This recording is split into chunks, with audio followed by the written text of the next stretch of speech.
एक बहुत ही घना जंगल हुआ करता था, जहाँ पर सूरज की किरणें धरती को छू तक नहीं पाती थी।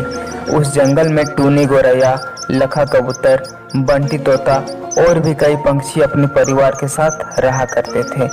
उन पंछियों में बहुत प्यार था। वे पंछी सब एक साथ मिलजुल कर खुशी खुशी रहा करते थे। लेकिन उसी जंगल में एक विशाल सांप भी रहा करता था और वो अक्सर पंछियों के अंडे तथा उसके बच्चों को खा जाया करता था।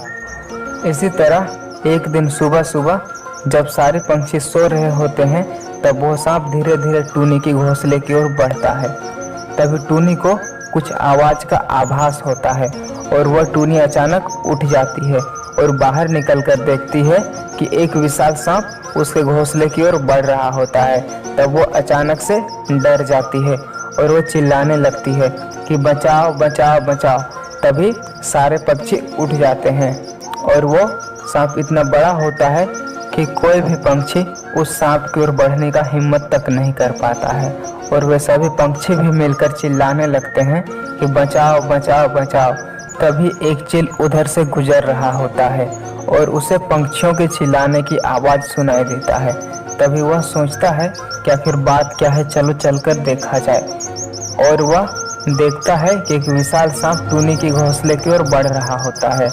तभी वह अपनी पन्नी पंजों से उस सांप को उठाता है और जंगल की दूसरी ओर ले जाकर एक बहुत ऊंचाई से उसे छोड़ देता है और इतनी ऊंचाई से गिरने के कारण उस सांप का अंत हो जाता है और इस प्रकार टूनी तथा उसके परिवार का जान बच पाता है।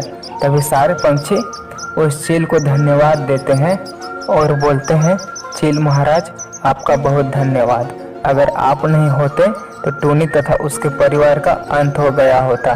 तभी चील महाराज जवाब देते हैं और बोलते हैं कि यह तो मेरा सौभाग्य है कि मैं किसी का काम आ सका। तो बच्चों, हम लोगों को इस कहानी से क्या शिक्षा मिलती है? हमें इस कहानी से यह शिक्षा मिलती है कि अगर कोई मुसीबत में हो तो हमें उसकी मदद करनी चाहिए।